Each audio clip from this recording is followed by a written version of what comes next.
வணக்கம் நண்பர்களே. இன்றைக்கி நம்ம இந்த வீடியோவில் என்ன பார்க்க போகிறோன்னா, ஒரு மிக்ஸி வந்து ரன் ஆகலை அப்படிங்கிற கம்ப்ளைண்ட்டு.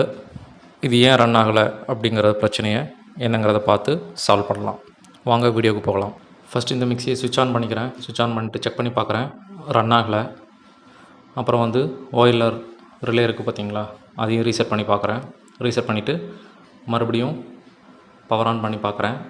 அப்படியும் வந்து இந்த மிக்ஸி வந்து ரன் ஆகலை. ஸோ இப்போ நம்ம இந்த மிக்ஸி வந்து என்ன பண்ண போகிறோன்னா, அது பாட்டம் கவரை வந்து ரிமூவ் பண்ணிடலாம். ரிமூவ் பண்ணிவிட்டு உள்ளே என்ன பிரச்சனை இருக்குதுன்னு பார்த்துருவோம். இப்போ பாட்டம் கவர் ஸ்க்ரூஸ்லாம் வந்து ரிமூவ் பண்ணிடுங்க. பண்ணிவிட்டு உள்ளே ஓப்பன் பண்ணி பார்த்தீங்க அப்படின்னா ஓஎல்ஆர் ரிலே வந்து இருக்குது. உள்ள மிக்ஸியோட ஸ்பீட் கண்ட்ரோல் சுவிட்ச் இருக்குது. அப்புறம் ஒரு மோட்டார் இருக்குது. இப்போ வந்து இந்த மிக்ஸியில் ரிலே ப்ராப்ளம் இருக்குது. ரிலே வந்து சரியாக ஒர்க் ஆகலை, ஓவர்லோடு ரிலே. ஸோ நம்ம வந்து அதை பார்க்க போகிறோம், அதை சேஞ்ச் பண்ண போகிறோம். அது எப்படி ஐடென்டிஃபை பண்ணேன் அப்படிங்கிறத இந்த வீடியோவில் அடுத்து காட்டுறேன். அதுக்கப்புறம் பார்த்திங்க அப்படின்னா இன்னொரு மேஜர் ப்ராப்ளம், கார்பன் ப்ரஷ்ஷை வந்து செக் பண்ணணும். இப்படியே வச்சுட்டு கூட கார்பன் ப்ரஷ் வந்து ரீப்ளேஸ் பண்ணலாம். பட் ஆனால் உங்களுக்கு கிளியராக காட்டணும் அப்படிங்கிறதுக்காக நான் வந்து மிக்ஸியை ஃபுல்லாகவே ஓவராலாக கழட்டி வச்சுக்கிறேன். ஸோ இப்போ வந்து மிக்ஸியோட மோட்டரும் அந்த பாடியும் கனெக்ட் ஆகிருக்கக்கூடிய ஸ்க்ரூஸை வந்து நான் ரிமூவ் பண்ணுறேன். இப்போ வந்து ஓவர்லோட் ரிலேயில் வந்து கனெக்டாக இருக்கக்கூடிய 2 பிளாக் கலர் ஒயரையும் ரிமூவ் பண்ணி எடுத்துக்கிறேன். இப்போ வந்து ரிலே ஃபிக்ஸ் பண்ணியிருக்கக்கூடிய பாட்டம் கவர் வந்து தனியாக எடுத்துட்டோம். இப்போ மிக்ஸி பாடி இந்த செட்டப் வந்து தனியாக வந்துருச்சு. அதுக்கப்புறம் மிக்ஸியோட ஸ்பீட் கண்ட்ரோல் சுவிட்சை கழட்டி எடுக்கணும். ஸோ அதில் ஒரு நட்டு இருக்கும், அதை வந்து நீங்கள் கட்டிங் பேரை யூஸ் பண்ணி கழட்டிட்டு மிக்ஸியோட ஸ்பீட் கண்ட்ரோல் சுவிட்ச் எடுத்திங்கன்னா வந்துடும். இப்போ நான் வந்து பாட்டம் ஸ்க்ரூஸ் எல்லாமே ரிமூவ் பண்ணிட்டேன். ஸோ அந்த கேஸ் இப்போ பார்த்திங்கன்னா ஈஸியாக நம்மளுக்கு வெளியில் வந்துடும். இதுதான் வந்து மிக்ஸி மோட்டரோட புஷ்ஷஸ்ஸு. இந்த ரப்பர் புஷ்ஷஸ் வந்து கண்டிப்பாக வைக்கணும். இது இருந்தால் தான் மிக்ஸி வந்து ஒரு ப்ராப்பரான சீட்டிங்கில் இருக்கும்.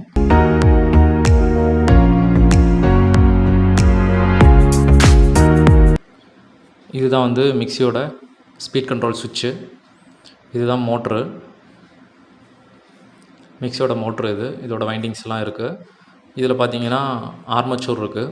ஆர்மச்சூருக்கு சைடில் தான் 2 கார்பன் ப்ரஷ் வந்து பிடிச்சிட்ருக்கும். அந்த கார்பன் ப்ரஷ் மூலமாக தான் இந்த ஆர்மச்சூருக்கு வந்து சப்ளை கிடச்சி இந்த ரோட்டார் வந்து சுற்றுது.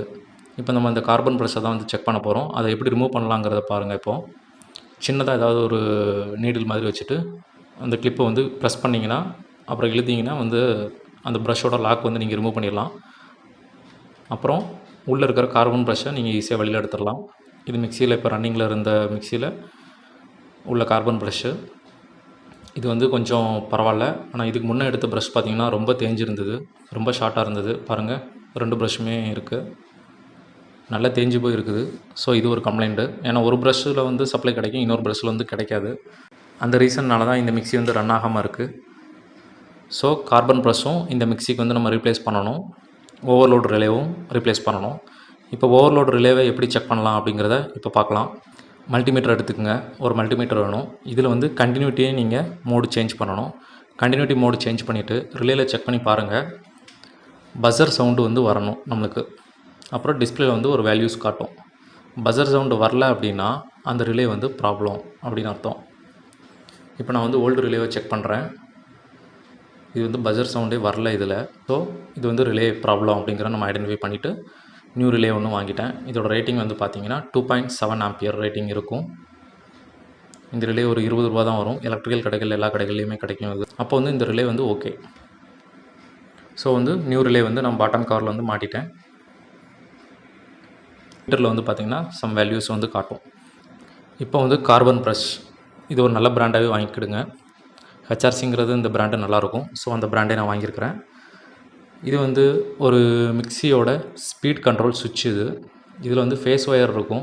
ஃபேஸ் ஒயர் வந்து அந்த சுவிட்சுக்கு பேக் சைடில் பார்த்திங்கன்னா ஃபேஸு 0 1 2 3ன்னு சொல்லிட்டு நம்பர் போட்டிருப்பாங்க. நம்ம மெயின் லைன்லேருந்து வரக்கூடிய ஃபேஸ் ஒயர், ரெட் கலர் ஒயரை வந்து ஃபேஸில் கொடுத்துக்குங்க. மற்ற எல்லாமே வந்து பார்த்திங்கன்னா ஸ்பீட் கண்ட்ரோல் 0 1 2 3ன்னு சொல்லிட்டு டேப்பிங்ஸ் எடுத்துகிட்டு போயிட்டு மோட்டரோட வைண்டிங்ஸில் கொண்டு போய் கனெக்ட் பண்ணியிருப்பாங்க. இதோட சர்க்யூட் டீட்டெயில்ஸ் வந்து நான் இன்னொரு வீடியோவில் ப்ராப்பராக கிளியராக சொல்கிறேன். நம்மளுக்கு மெயின் இன்புட் சப்ளையில் பார்த்திங்க அப்படின்னா 3 ஒயர் இருக்கும். ரெட் கலர் ஒயர் வந்து ஃபேஸு, பிளாக் கலர் ஒயர் வந்து நியூட்ரல். அந்த நியூட்ரலில் தான் நம்ம ரிலே கனெக்ட் பண்ணியிருப்போம். க்ரீன் கலர் ஒயர் ஒன்று இருக்கும், அது வந்து எர்த்து. அந்த எர்த்தை வந்து நம்ம மோட்டரோட பாடியில் கனெக்ட் பண்ணியிருப்போம்.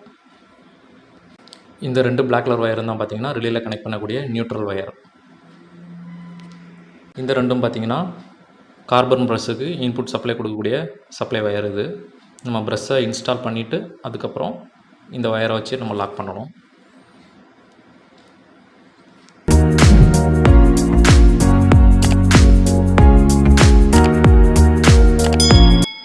இதில் பாருங்கள், பழைய ரிலேவை ரீப்ளேஸ் பண்ணிட்டேன், நியூ ரிலே வந்து ஃபிக்ஸ் பண்ணிட்டேன்.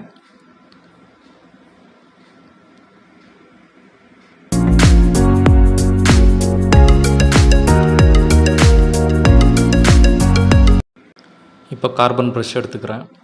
இந்த ப்ரஷ் வந்து ரொம்ப லென்த்து ஜாஸ்தியாக இருந்தது அப்படின்னா உங்களால் இன்சர்ட் பண்ணதுக்கு ரொம்ப கஷ்டமாக இருக்கும். அப்படிங்கும்போது நீங்கள் என்ன பண்ணலாம் அப்படின்னா, ஒரு எமரி ஷீட் எடுத்து லைட்டாக அதை வந்து தேய்ச்சிக்கங்க. தேய்க்கும் போது என்ன ஆகும் அப்படின்னா, அந்த கார்பன் ப்ரஷ்ஷோட லென்த் வந்து கொஞ்சம் கம்மியாகும், கார்பன் வந்து கரையும். ரொம்ப தேய்ச்சிடாதீங்க, அதுக்குன்னு லைட்டாக தேய்ச்சா போதும். உங்களுக்கு அந்த ஸ்ப்ரிங் டென்ஷன் உங்களுக்கு உள்ளே ப்ரெஸ் பண்ணும்போதே தெரியும். ரொம்ப அதிகமாக இருந்தது அப்படின்னா உங்களால் அந்த ஃபுல் ப்ரஷ்ஷையும் இன்சர்ட் பண்ணி இந்த பின் வச்சு நீங்கள் லாக் பண்ண முடியாது. எனக்கு இந்த கேஸில் அப்படி தான் இருந்தது. ஸோ நான் அதனால் வந்து நான் என்ன பண்ணேன் அப்படின்னா, லைட்டாக எமரி ஷீட்டில் வச்சு தேய்ச்சிட்டேன். தேய்க்கும் போது அந்த கார்பன் ப்ரஷ் வந்து கரைஞ்சி கொஞ்சம் சின்னதாகும்போது நம்மளுக்கு வந்து ஸ்ப்ரிங் டென்ஷன் வந்து நமக்கு ப்ராப்பராக கிடைக்கும்.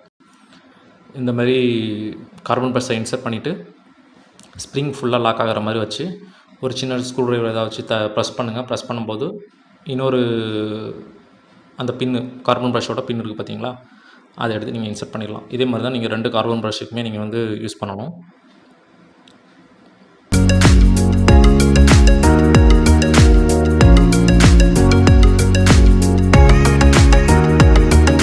இப்போ பாருங்கள், அந்த ஒயரை வந்து கார்பன் ப்ரஷ்ஷில் கனெக்ட் பண்ணியாச்சு. இது வந்து மோட்டரோட புஷிங்ஸ், ரப்பர் புஷிங்ஸு. இதுதான் வந்து மோட்டர் ப்ராப்பராக அந்த பாடியில் வந்து உட்கார்றதுக்கு உதவுது. இது இருந்தது அப்படின்னா வைப்ரேஷன்ஸ் நிறைய இருக்காது. அதுக்கப்புறம் மோட்ரு வந்து ஒரு பக்கமாக சரிஞ்சு ஓடாது. இந்த புஷிங்ஸ் வந்து ப்ராப்பராக இருக்கும். இந்த மோட்ரு வந்து புஷிங்ஸ் இல்லாத பட்சத்தில் ஒரு பக்கமாக சரிஞ்சு ஓடும்போது என்ன ஆகும் அப்படின்னா, அது வந்து ஒரு கிராஸில் தான் இருக்கும். அப்படி இருக்கும்போது என்ன ஆகும், இந்த ஆர்மச்சூரில் காண்டாக்டில் இருக்கக்கூடிய அந்த ஸ்ப்ரிங் டென்ஷன் ப்ரஷ் இருக்குது பார்த்தீங்களா, கார்பன் ப்ரஷ், இது வந்து அதிகமாக தேயும். ஒரு பக்கமாக தேஞ்சிட்டே வரும்.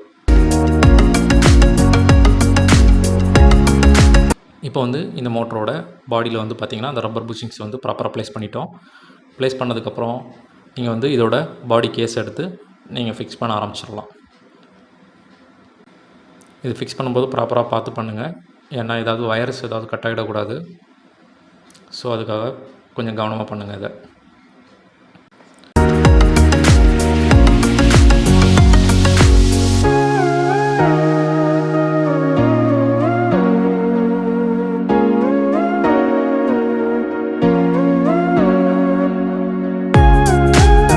இப்போ வந்து ஸ்க்ரூஸ் ஃபிக்ஸ் பண்ணிடலாம். இது கொஞ்சம் கவனமாகவே பண்ணுங்கள், ஏன்னா உங்களுக்கு ஸ்க்ரூவை கீழே இன்சர்ட் பண்ணும்போது மோட்ரு கவர் எல்லாமே கொஞ்சம் டிஸ்டர்பன்ஸ் ஆகும். ஸோ அதனால் கொஞ்சம் கேர்ஃபுல்லாக பார்த்து பண்ணுங்கள். ஸ்க்ரூ எதையும் மிஸ் பண்ணிடாதீங்க. சப்போஸ் ஏதாவது மிஸ் ஆகிடுச்சு அப்படின்னா அந்த ஸ்க்ரூ எப்படியாவது வெளியில் எடுத்துருங்க. ஸ்க்ரூவை உள்ளே வச்சு லாக் பண்ணிடக்கூடாது. எல்லா ஸ்க்ரூஸுமே நல்லா ப்ராப்பராக டைட் பண்ணிடுங்க. ப்ராப்பராக டைட் பண்ணல அப்படின்னா வைப்ரேஷன்ஸ் வரும் மிக்ஸி ரன் ஆகும்போது. இன்புட் பவர் கேபிளை வந்து ப்ராப்பராக ப்ளேஸ் பண்ணிடுங்க. அதுக்குன்னு தனியாக அந்த பாடியில் வந்து பார்த்திங்கன்னா ஒரு குரூ இருக்கும், அதில் கரெக்டாக உட்கார வைங்க. இப்போ இந்த ஸ்பீட் கண்ட்ரோல் சுவிட்சையும் கரெக்டாக ஃபிக்ஸ் பண்ணிடலாம். இதுக்கு ஒரு நட்டு இருக்கும், ஆல்ரெடி நம்ம கழட்டும் போது நீங்கள் பார்த்துருப்பீங்க. அதே நட்டை யூஸ் பண்ணி, கட்டிங் பேர் யூஸ் பண்ணி நீங்கள் வந்து டைட் பண்ணிடலாம்.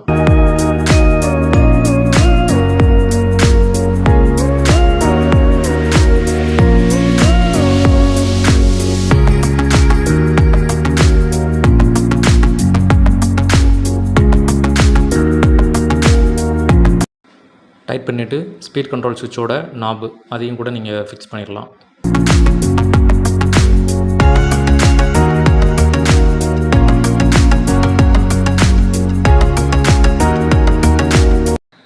ஸ்பீட் கண்ட்ரோல் சுவிட்சோட நாபை இன்ஸ்டால் பண்ணதுக்கப்புறம் ரிலேக்கு வரக்கூடிய 2 பிளாக் கலர் ஒயரையும் எடுத்து ரிலேவோட 2 டெர்மினல்லையும் கனெக்ட் பண்ணிடலாம்.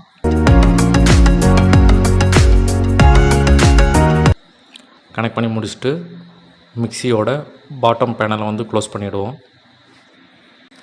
க்ளோஸ் பண்ணுறதுக்கு முன்னே ஒயர்லாம் ஏதாவது அந்த 2 பேனலுக்கும் இடையில சிக்கியிருக்காங்கிறத பார்த்துக்குங்க.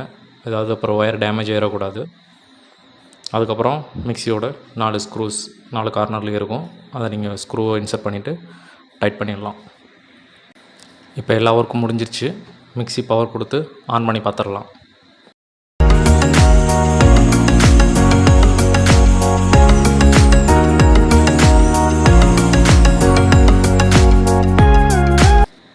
இந்த வீடியோ ரொம்ப பயனுள்ளதாக இருந்திருக்கும்னு நினைக்கிறேன். மேலும் இது போன்ற வீடியோகளுக்கு நம்ம சேனலை சப்ஸ்கிரைப் பண்ணுங்கள். இனி அடுத்த வீடியோவில் சந்திக்கலாம். நன்றி, வணக்கம்.